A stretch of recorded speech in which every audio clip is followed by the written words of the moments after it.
Welcome everyone to another retirement planning coffee talk. It is the evening, so we don't actually have coffee, but we have Red Bull, so we're good to go. What's that? We do have Red Bull. We do have Red Bull. Didn't figure I should be yawning on the live video. So with me today is my business partner, Ross Welte. Ross, thanks for being here. Appreciate it. Who knows where this conversation will go. But as always, I just want to start out by saying these retirement planning coffee talks is our way of trying to provide value to everyone and anyone that takes the time to join us live or watch or listen to these at a later time. Because even though it is my mission to provide the highest quality service and advice possible, and I believe it's his as well, we can't do that for everyone. So we do limit ourselves to only having 100 clients or less per an advisor. So this is our way to give as much free value as possible to anyone who decides to stop by to ask questions. With that, this is live. The current frame is too low. Okay, I don't know what that means, but hopefully it doesn't affect whoever's watching. This is live, so you never know if there's going to be a mistake being made. Hopefully there's none, but it's possible. Disclaimer, this is not legal advice to you and your personal situation. We do give advice to our clients, but that's in a one-on-one setting. This is generalized advice based on either thoughts that we have in this conversation or questions that are asked in the comments. So with that, it's not legal advice or investment advice. Right, it's not legal or tax advice. Yes, none of the above as far as that goes. I don't know what this too low FPS means. I am not. The current frame rate is too low. I don't know what that means. Hi, Brittany. Hi, Brittany. Anyone know more about technology than me and know what that means? Set the frame rate to 15, I guess. I don't know how to do that. So let's ask Brittany. Brittany, how's it? Is it coming through okay? That's Hi, the Brittany. question. Thanks for joining us. Well, see the answer. I don't know. It just keeps popping up. I think I'm going to ignore it. I think I'm just going to ignore it because I don't want to try to fix this while we're mid-live. Yeah. Let me know if you're live right now. Please tell me if the camera's terrible, and I'll just switch back to my computer. I'm trying to use a newer, nicer camera, but maybe it's just the smart technology that does with problems. So with that, I don't know where we were. This is not legal investment advice, tax advice. It is not anything just directly related to you, but hopefully we still can provide value whether you're live or not. With that, at any point during the live video, we're happy to stay on for 60 minutes if that works. Otherwise, we'll cut it off around 30 minutes if there aren't enough questions. But leave questions or thoughts that you have in the comments section. And thank you again, Brittany, for commenting us on our looks. We do looking good per usual. She might have met the video. Yeah, that's true. Looks, that's true. Yes, we appreciate that. So what we can get. I feel like I have to start this off the right way. Since we are sitting in Ross's basement, and I appreciate him having me here tonight, by sharing an awesome dad joke that Ross made earlier today. I think we just leave it up. It's going to keep popping. Okay. So when I told Ross that our second child's the first letter of her name is going to be S, he instantly perks up and goes, "Oh, I know what it's going to be then." And his wife, Kim, looks at him confused like, "You do?" And he goes, "Yeah, obviously it's going to be Stone, right? And then if we renamed all of our kids Stone, we'd have 5 stones." Yeah. I mean, it's not my best work, but it was a pretty good. I think we're on to something. It was a pretty good dad joke, and I know my wife really appreciated it. So she might have used the word amazing or horrendous. I'll let you guys guess. Yeah. So with that, I just wanted to I kick this off every week with thoughts that I'm having. Ross, what thoughts are you having in the retirement planning realm that you think we should start off with? Dad jokes. Hashtag dad jokes. I like it. Which has nothing to do with retirement planning. No, it doesn't. But I think your dad jokes get better as you age, or worse, which is actually better. But you know what I'm thinking about a lot right now? I was sharing this with you earlier. Is the news? I had a conversation with a client today, and we were sitting there. We were eating some food, and he says to me, "Ross, you know, if all I did was watch the news, because he watches the news a lot." He goes, "I would think I have no money left because all they tell me is how terrible everything is all the time." And, you know, I think you talk about this, but I talk about this at length in regards to the news media. And I told him this, there's a motive for everything, right? So if you just watch the regular news, your local news, they don't lead with the happy stories about bunnies at the shopping mall to the happy story. They lead with the car accident. You know, they lead with the murder that happened somewhere. They lead with the things that are bad. And why is that? Because that's what draws attention. And it drives me nuts because the financial media does the exact same thing when it comes to our financial lives. They put out news that will be sensational. And an example of this is just, you shouldn't be watching the market every day if you're a long-term disciplined investor. But if you happen to read the financial media and it happens to be one of those days that the market drops a little bit, they're not going to say, oh, the market was down a little bit today. They're going to say the S&P 500 took a tumble today, or, stocks got hammered today. And they use extravagant language like that, right? And that can mean anything, but they use it for any magnitude of loss. And on the really good days, it's stocks rebound a little bit today, so the general lean of all financial news are the negative things. But you have to think about the motives behind that, right? Financial media. So if you have an Apple phone and you scroll all the way to the left, and if like me, you have, some market stuff on your homepage, you click this. I'm not going to try to show it because I doubt it'll show up, but you can see the news. And all of these publications, what do they get paid for? Clicks. What do they get paid? Clicks. Clicks. They get paid for clicks, right? So are you more likely to click on the news about the bunnies at the mall, or are you more likely to click on the bad news, the carnage on Wall Street? You're going to click on that. So when you click on that, who gets paid? Well, we're also going to get clicks because we got a third guest here. This is Dexter. Ross is 200 pounds, 6 foot tall dog. He's not 200 yet, but that's Dexter. So yes, he likes to join some of my meetings. But the financial media gets paid for that. They get paid when you click on their articles. And the biggest thing is Wall Street loves such things, because when people click on their articles and all of a sudden they get really concerned about their own financial situation or their own portfolio, what do? They go and make trades. They go and make decisions based on the news they saw. And when they make decisions or take actions, who gets paid then? Wall Street. Right. Yeah, they make money off of trading, not your results. And what happens most of the time is when people follow the financial media, not only do they find themselves with less peace of mind around their financial, retirement or investments, whatever it is, they also find themselves making decisions that are the exact opposite of what good investing and good planning looks like. Because what we know is the best investing decisions are made with what? Logic. But the news is designed to bring out emotions. Yeah. It's like we complete each other's senses. Yeah. But they bring out emotions. And emotional decisions, when it comes, I'm not going to apologize for the dog. No, I wouldn't. When it comes to emotional decisions, those are usually the ones that are detrimental to our long-term planning. So all that long wind to say that most of us, and that client today basically ended up saying, you know what? I probably just need to watch less of that news, because after our conversation, he was like, oh, I don't have no money left. Actually, we're doing fine. Yeah. So all that worry he may have had, which he knows he can call me if he has worries, but all that worry he had, was it even necessary? No, absolutely not. This dog is huge, and he's also not incredibly smart sometimes. That's right. He doesn't know where his feet are. That's okay. So I think I'm going to add a mathematical example to everything Ross just said, because I think it's valuable. If the S&P 500 was down 50 points today, you'd see 100 articles screaming about how it's down 50 points and you should run and hide and buy gold or take out your cash and just hide the women and children. We're going to be in terrible shape.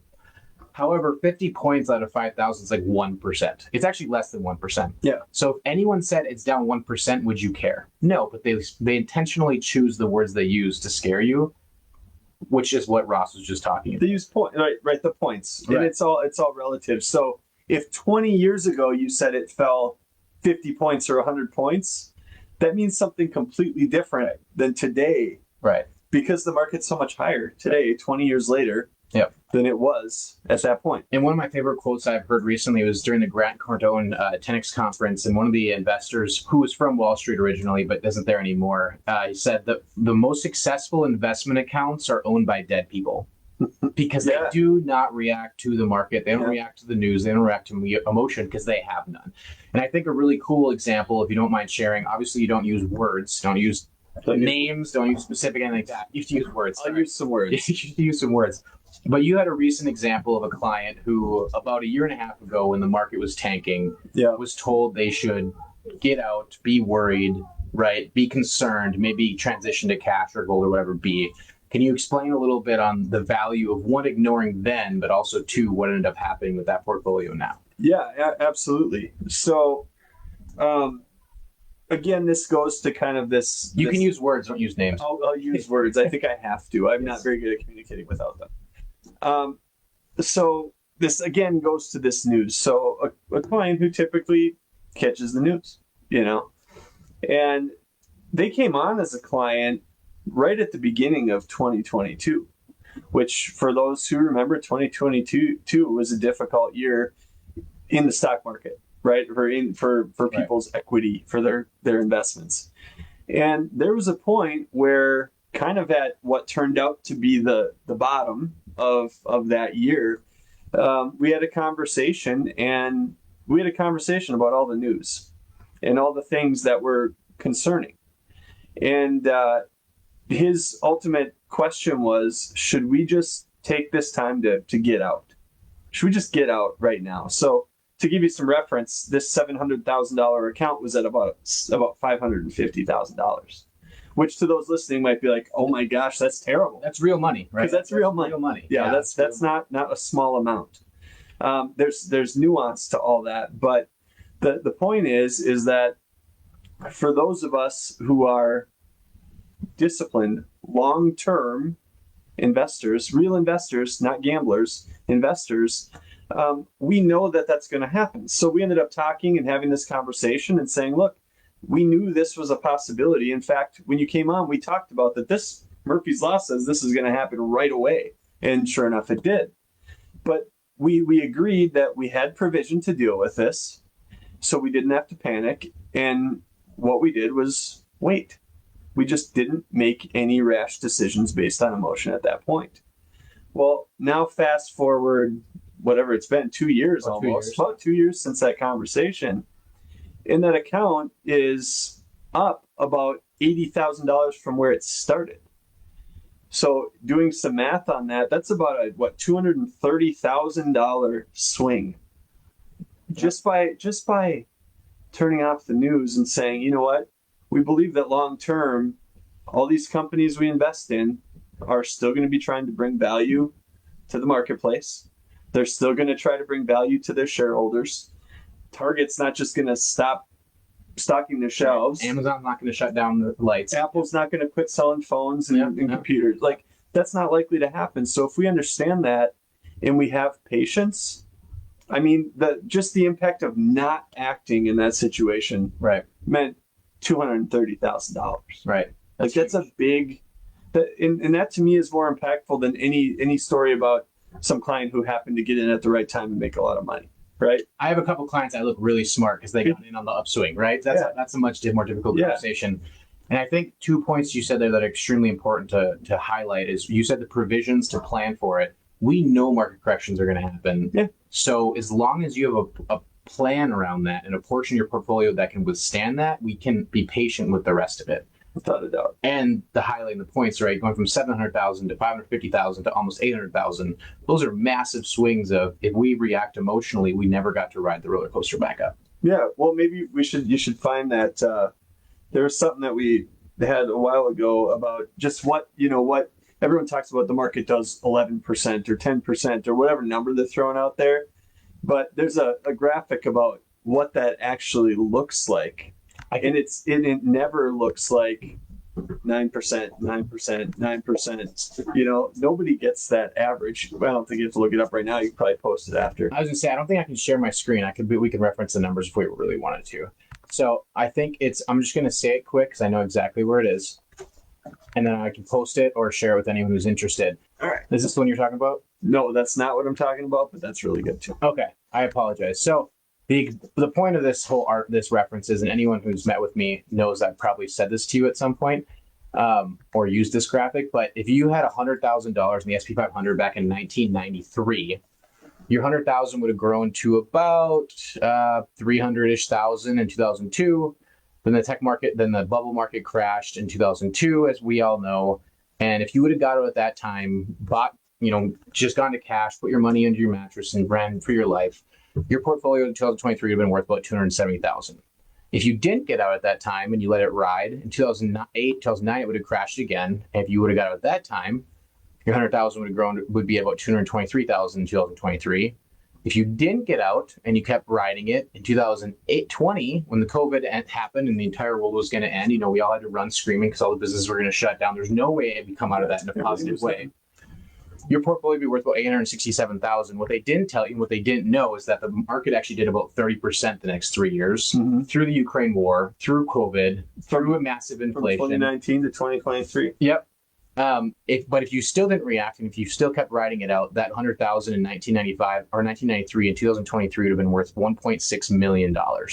So that's just a really quick example. I don't know which one exactly you were talking about, but that's a quick mathematical example of the value of not reacting. I'll throw my compliance hat on for a second. Yes.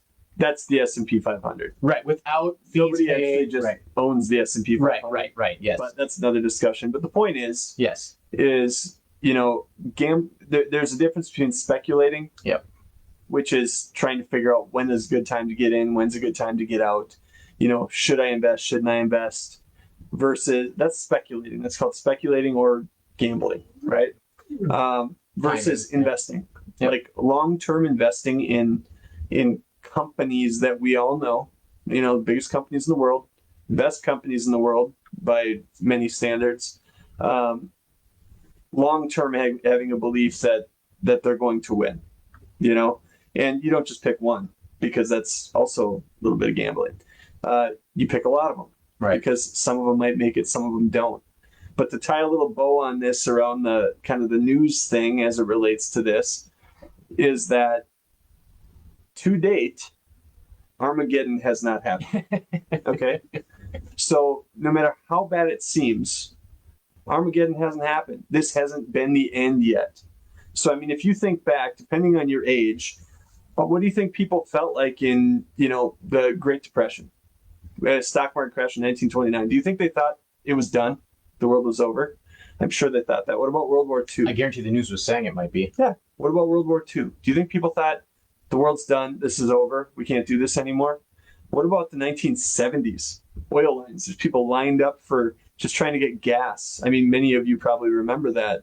People were saying, there was an article, I can't remember what it was on. It was on a major publication that said the death of equities. Really? Nobody's going to invest in companies anymore because this is it. Well, it's not it. 1987, the crash of 1987. Oh, it's going to be over. The tech crash, 2000. Oh, this is Armageddon. I don't have to go through all these. You remember most of the more recent ones. But the point is, every single time the news was saying, this is it, this is over. Right. And so far, it hasn't been. Right.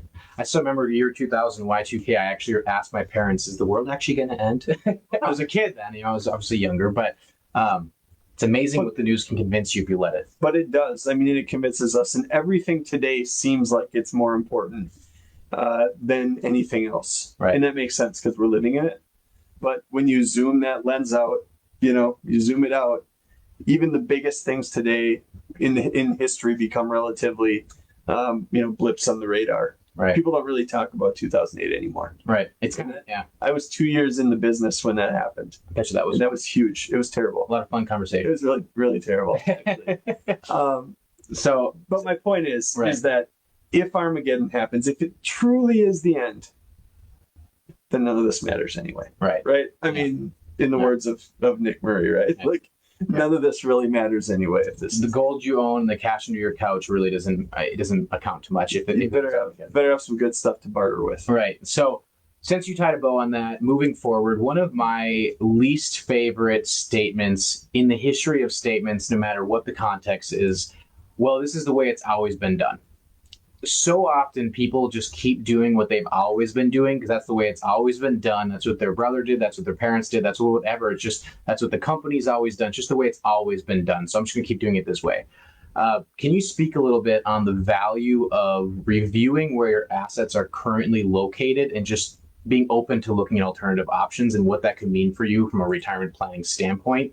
Again, we obviously can't get into too much specifics, but I think you've had some recent situations where it can provide massive value by just being open to looking at your options and having access to a variety of options, not being locked into one company or one option or one mindset. Sure. So what you're asking, like, an example, someone who, let's say, this is increasingly rare. Yes. But someone's been with the company for 35 years. Right. Or they've always had their money in their 401k or That's their IRA or their savings. Yeah. And maybe it was that 401k or that pension or that whatever. Just the openness to look at alternative options or being open to a variety of options. Yeah. Well, this comes back to our job as planners and advisors and providing advice, is that, and I think it speaks to also being completely independent. Yes.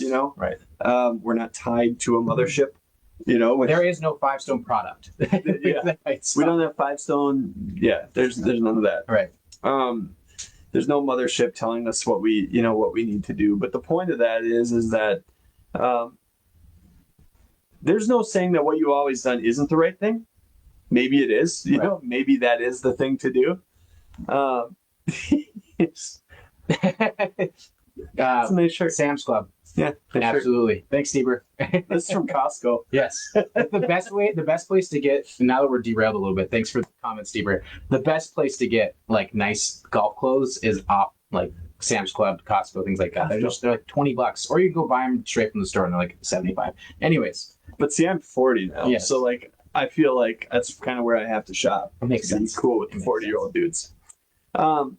So anyway, point being is there's no saying that's not the right thing, but unless you actually understand what's out there, right? Like what you've done your whole life may have been great for this kind of autopilot, like let's just save up a bunch of money so that one day we can retire.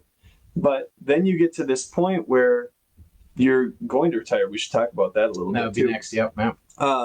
You get to this point where you're going to retire, and a lot of the rules change with like how you treat your money.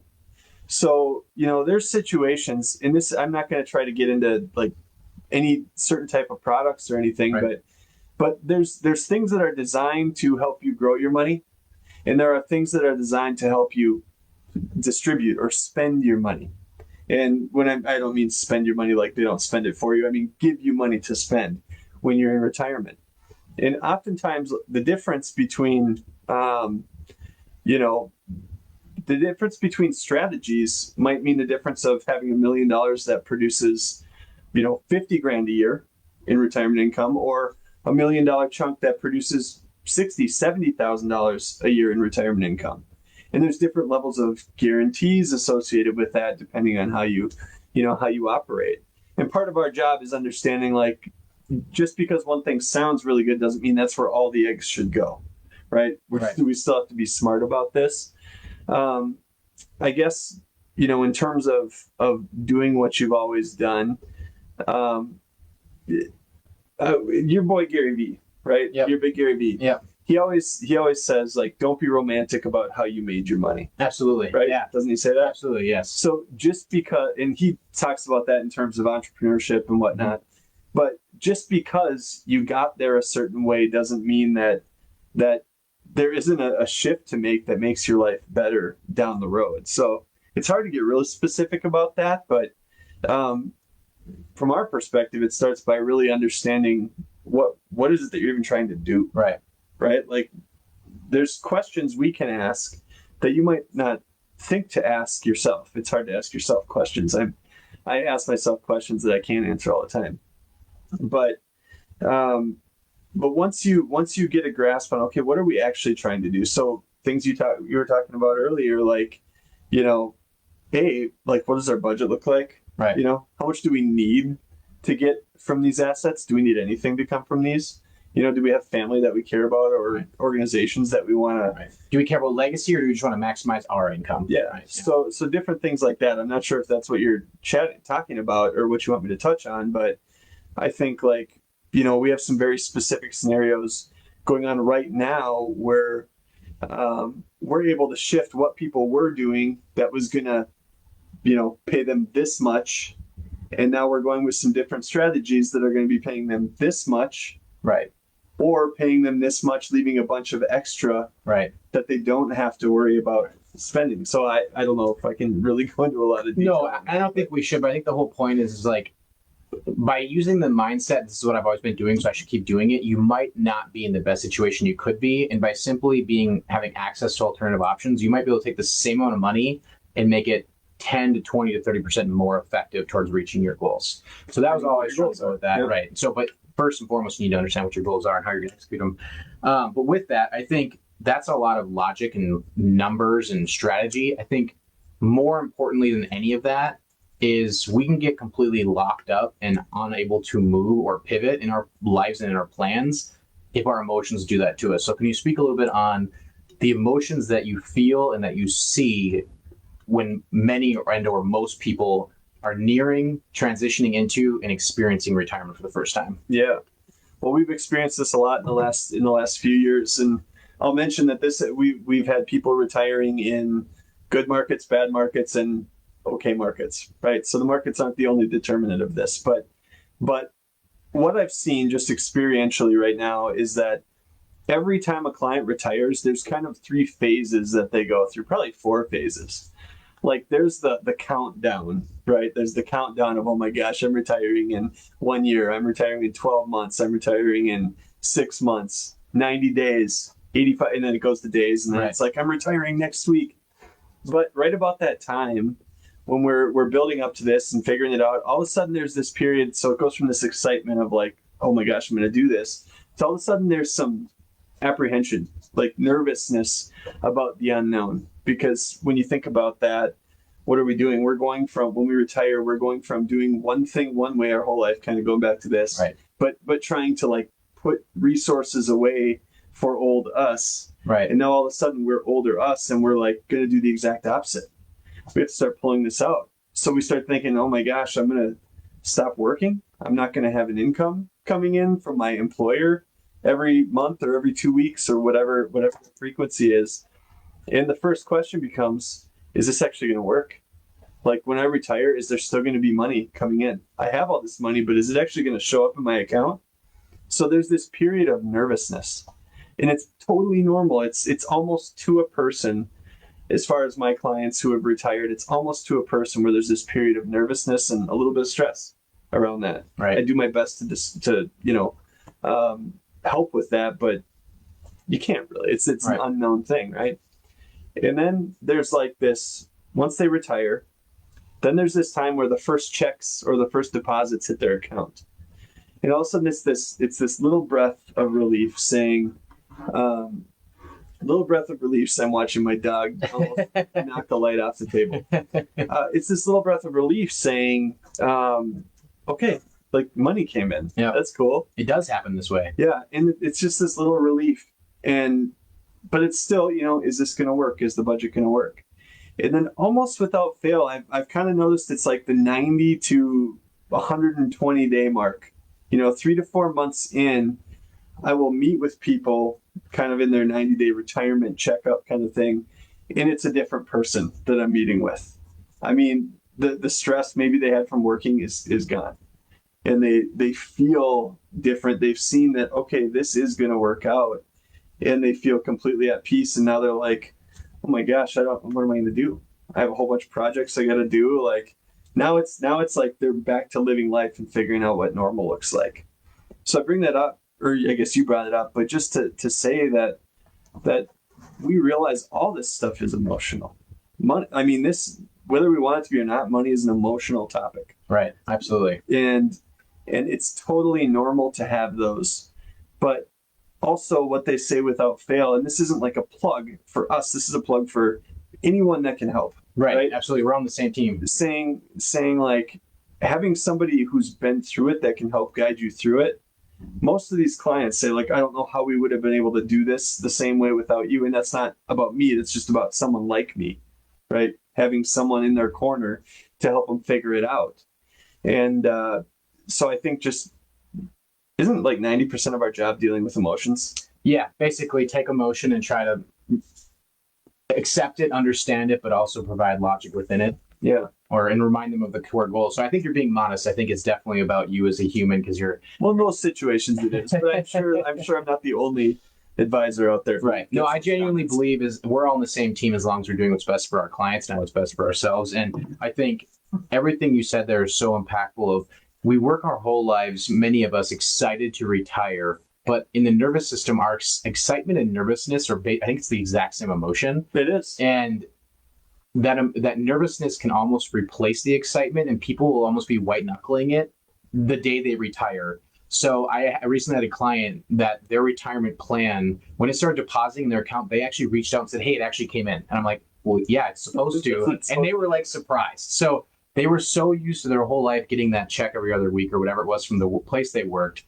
but getting a check from their accounts that we had set up was a surprise or like just something to be baffled by. That is funny though, because I've had one client where I was like, they were getting ready to retire. I'm like, and it's, if you feel nervous, like it's perfectly normal to feel nervous. And she goes, "Am I supposed to be nervous?" Like, and I go, "No, you're not. I'm sorry. You're not." She was the anomaly, right? Yeah. So the biggest thing, I think Ross covered that really well, is there's the logical side and the emotional side to money, no matter what, if it's, the financial, the building of your wealth, the transition into retirement, or the spending your wealth.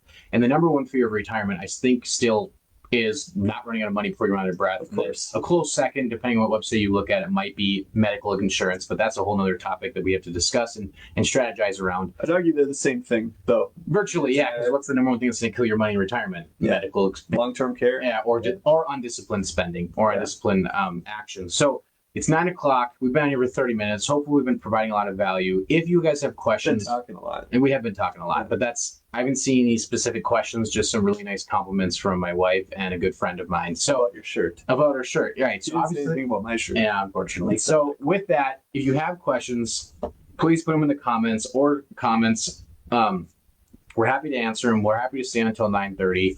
However, we don't want to just talk at you. So if no one has any questions, we'll probably wrap it up in the next couple of minutes here, unless Ross has something on the top of his mind that he feels like we haven't covered yet, that he thinks we should probably add to this episode. Since you're not usually on here with me, I want to make sure we get as much value out of this possible. Well, someone should like the video if they want another 20-minute monologue from Ross. Just kidding. Or just we could do a bunch of dad jokes. That would be an option that my wife would cringe at. I know. Oh gosh, I used to send dad jokes to some buddies every single day, and for a while they thought they were dumb, but then they caught on, and they're both dads too. So yeah. I don't know. Yeah, it happens. I had a dad joke book that was stolen from me because it was so annoying. So just because I had it pulled up, the top, according to Smart Asset, I'm just going to read this off and hopefully it prompts some questions. And if it doesn't, I'll wrap up the video when I'm done with this. According to Smart Asset, the 5 worst retirement mistakes to avoid at all costs. This is not Ross and I thinking. This is Smart. We'll comment on the thinking, though, I think. Absolutely. Number 1, failing to plan. In the words of Benjamin Franklin, if you fail to plan, you are planning to fail. Anything you want to add to that? That's fair. Okay. I mean, I think that's fair. I love a plan. Right. How do you know? I love this one because I can think of at least 3 people off the top of my head that go, "Oh, I'll probably never retire." Either A, I won't have enough money, B, I'll die before that time comes, or C, whatever thoughts in their head. It's amazing how pessimistic most people are about life. And I see someone loves the dad jokes. I know they appreciate mine. So thank you. Thank you, Mickey, for commenting on that. I love it. But here's an important one. So many people have this mindset of saying, "Oh, I'm never going to retire. Oh, I'll never have enough money. I'm going to die early." Whatever it is, just the pessimism about the future of their own lives is just a revolving door of common situations I find with people that I talk to all the time. And these statistics are astounding. So when they are born in 1980, about 68% of men born in 1980 will live to age 65, and 81% of women will live to age 65, which means 2/3 of men and 4/5 of women will get to retirement age. Now ask yourself, do you want to get there and not have a plan? So that's number 1, according to Smart Asset. Can I give a little nuance to that too? Yes, please. Because this whole life expectancy thing, that's when they're born. Right. They're expected to live that long. The weird thing about life expectancy is the longer you live, the longer you live. Like the longer you're going to live. So all those people, some of them won't make it to 65, but the ones that do are probably going to make it to 85 What is or it? 90. What is it? The statistic of like the average person who retires has like an average of like 20 years or something like that. Well, 15 to 20 years. 50% chance that if you're a married couple, one of you is going to make it to 95. So Okay. 50 coin flip, one of you is going to be 95. Put that in perspective. If you and your spouse make it to 67 or 65, one of the two of you has an 80% chance of making it to 95. Is that what you said? Something like that? No, 50-50 shot. Oh, 50-50. Okay. Married Point is, a couple at long 86. time to make your money last. All right. Number 2, mismanaging tax advantage retirement plans. So this is a big one. I'm not going to go into great depth, but That's basically, one of the biggest mistakes. yes, they're saying. that's the second biggest mistake is mismanaging tax advantage retirement plans, neglecting to contribute enough to workplace retirement plans, or using them correctly. What So was that's the first mistake? not having a plan. Oh, not having it. Yeah. Okay. So, plan number 3, and also the comment about dad jokes. Were you asking us to come up with more, or were you just complimenting the fact that we had them? I'm not sure. Number 3, messing up Social Security. Do you have any examples of how people can mess up Social Security? Yeah. Well, yeah. Social Security is a really, gosh, should I? Okay. You can talk as long as you want. It's our live. It's our live. Yeah, we can talk as long as we want to. So let's just chat about Social Security, because you're Saw the light bulb go up there. you're one of a couple people. Yes. Right.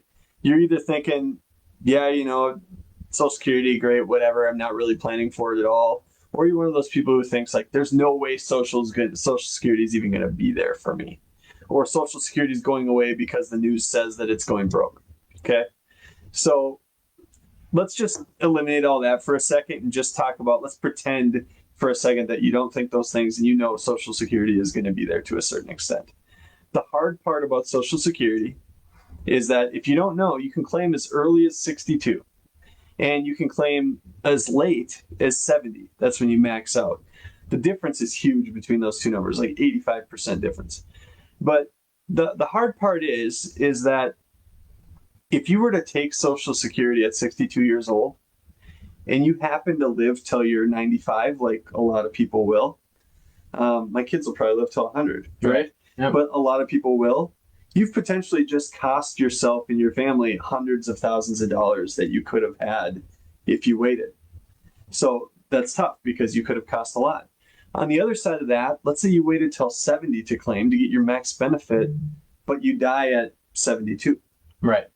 Haven't you just cost your family hundreds of thousands of dollars in benefit you could have had? Absolutely. So the hard part about this is, for most people, they don't realize how huge of a benefit Social Security actually is, what it represents, what you would have to have sitting in an account in your portfolio somewhere to create what Social Security creates. Right. Is a really big number. Mm-hmm. So I'd agree wholeheartedly with that the biggest mistake is taking Social Security as a throwaway decision, as a decision where, well, we're just going to take it at 62, or no doubt we're just going to wait till 70, or wait till full retirement age. Because there are so many factors about your life that determine how you can max out Social Security. So to me, 100% that belongs on that list. Right. And one quick thing that I think most people don't realize is how the benefit carries over when one spouse passes away. So if you and your wife die and you have significantly higher benefit than she does, your benefit doesn't go away. She goes to her at that point, correct? Yep. So I think that's important for people to understand when it comes to strategizing around Social Security. For sure. Is not only when you should take it, but it maybe isn't the same for both people because of the benefit amounts. Yeah. As a married couple, you have a permanent benefit and a temporary benefit. The benefit that's bigger between the two of you, that's your permanent one. That stays with you for both your lives. The smaller benefit, that's temporary. That only stays until one spouse passes away. Right. So that's important to understand too. Absolutely. The fourth one is emotional investing. We covered that for the first 30 minutes. Absolutely, 100%. And the fifth one is focusing only on the financial side of retirement, which I'm not going to read a ton about this, but I imagine it has to do with the health effects of doing nothing in retirement. So, yeah, basically says if you have nothing to do with your life, you're significantly decreasing the quality of your life and things like that. So, I would argue, I think it's worded strangely, but that's absolutely true, because there is to a certain extent, if you've spent your whole life saving, it's really hard to actually spend. There's an awful lot of people, in spite of what this is saying, there's an awful lot of people who are going to pass away later in life with way more money than they thought they Arguably would too have. much money. Yeah. So where they could have otherwise maybe spent and enjoyed and lived out their retirement years to the fullest, which we would argue, from a good planning perspective, you should be doing that your whole life, right? But they don't do that because they're so worried about pinching every penny, and that's not a good. Like you're just dying with a lot of money, Right. and not having experienced everything. So I do agree that if all you're focused on is the number of dollars in every account, you're probably destined to not have as good of a retirement as you could. Yeah, it's funny you say that. I've actually had someone say, "Well, isn't your job just to tell me to save more?" And I'm like, "No, my job's to help you find a balance between saving enough, but also enjoying your life." Because I was telling them actually to save less, and they were blown away. At that point, they didn't need more; they just needed to enjoy their lives. So, yeah, I think that was valuable. Hopefully, it was valuable for everyone that would watch that live and/or listens to this at a later date or watches it later. Last chance to ask questions. Otherwise, I'm going to end this live in 30 seconds. Any last dad jokes you want to share? I did get an exclamation on dad jokes. Well, I'll tell a dad joke, but I just have one observation. Drew, you've been in the business for 10 years. And when we first met, you look much older and wiser. Thanks. The only difference for me is, I have gray in my head. I didn't have that back when we first met. Is that my fault or part of it? Part of it. What do you call a frog that parks illegally? I have no idea. Toad. Okay. Heard it here first, folks. You laughed. You laughed. I am a dad who loves dad jokes. All right. Yeah. I don't see any questions, so thank you all who stopped by live. How many tickles does it take an octopus to laugh? I have no idea. 10 tickles. Oh my god. That one was less good. We're gonna end on that. Neither of them were good. No, but they were entertaining. So have a great night, everyone. Thanks for your time. If you have questions or thoughts for Ross or I, you can reach out directly and we'll respond, or we'll add it to a future live video. Thanks for hanging. Oh yes, we got laughing faces. Killing it. Yes, maybe we should just, instead of doing retirement plan coffee talks, we'll just do dad jokes. Should we just set up a dad joke? Dad jokes with dads. We'd probably get a lot of viewers. Dad jokes with dads. My wife would absolutely hate it, but it seems like we're getting more interest on the dad jokes than we are on the retirement stuff. Anymore. Have a good night. Part of being a dad is not having to be cool. That's true. And that makes you cool. That's true. All right.